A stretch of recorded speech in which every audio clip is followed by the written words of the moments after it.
So you think you can hurt my feelings? Well, in 4th grade, I gave a flower to my friend to give to the girl that I liked, because I was way too awkward to do it in person. But it wasn't just any flower. It was a dandelion that I put in a plastic baggie. Super romantic, I know.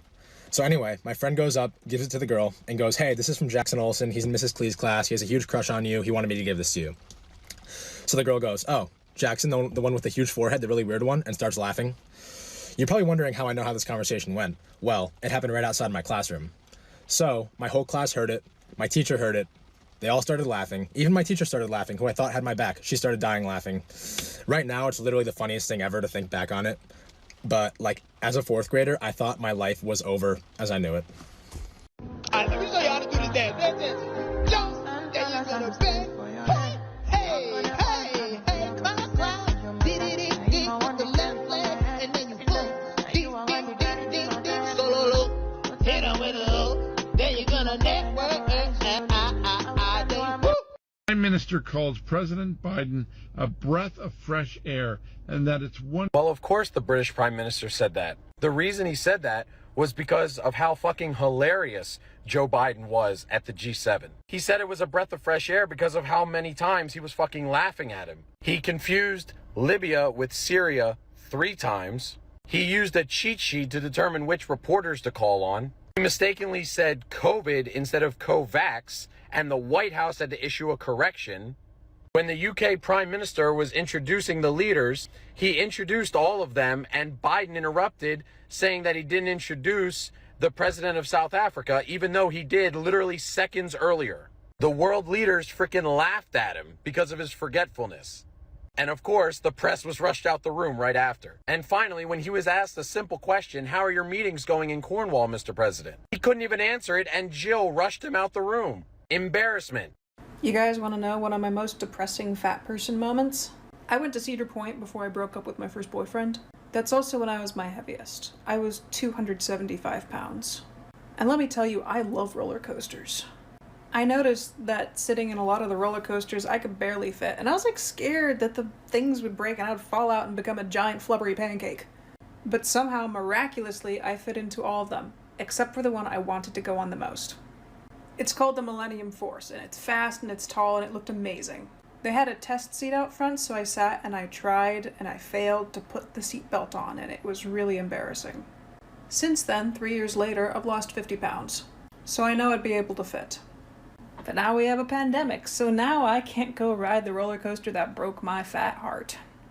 Oh my god, I think I figured it out, you guys. I know why people support Trump and think he's so great. If you listen to him talk, he's kind of an idiot.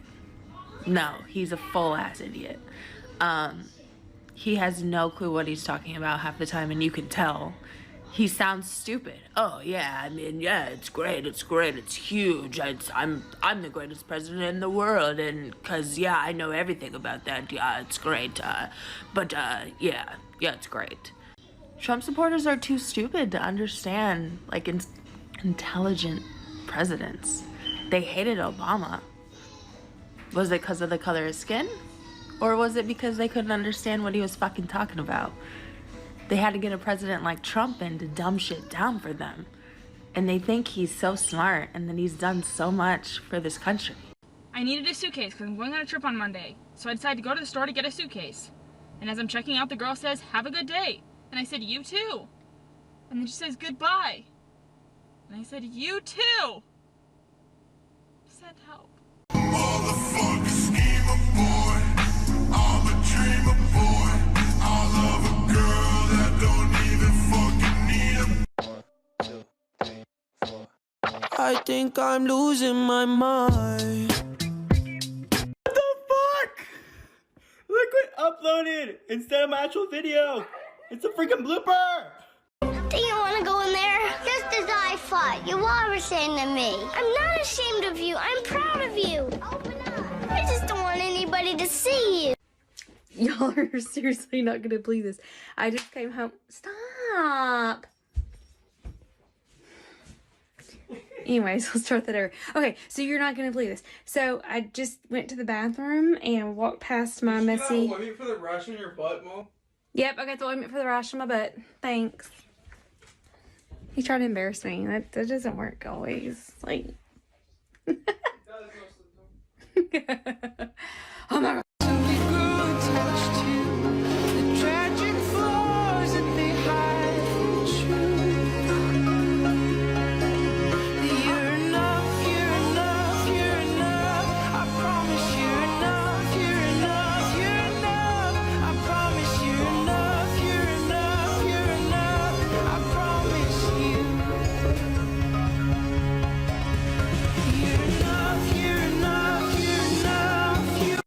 Can't wait to hear more about my underwear. I think it maybe sounds better than what it actually is. So this is going back 6-7 years ago, so I had a lot more eyesight back then. I found this company on Facebook that clean ovens, and to my surprise, this gorgeous young man turns up to clean my oven. And I was working from home in the morning, but I had to go into work in the afternoon, and I wanted to put a wash load on before leaving, but he had this massive toolbox in front of the washing machine, and I didn't want to disturb him.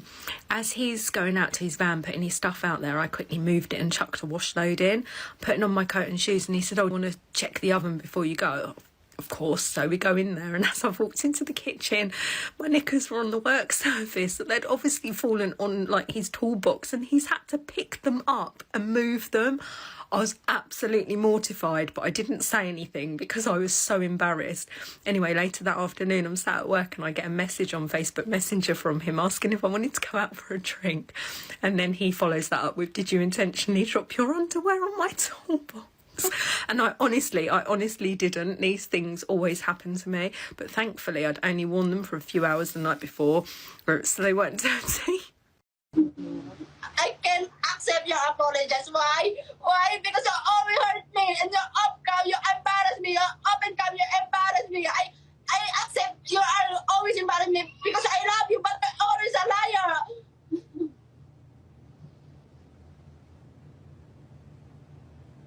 I was not trying to make myself look good and make you look bad. Through my own natural dumb ability, I made a fool out of myself, and I apologize that it didn't work out. And I still love you. I'll always love you, and I'll always love Prince. My intention wasn't to hurt you. Hey guys.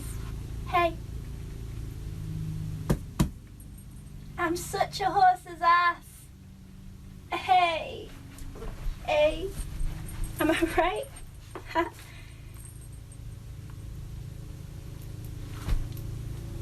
Yeah, I'll go.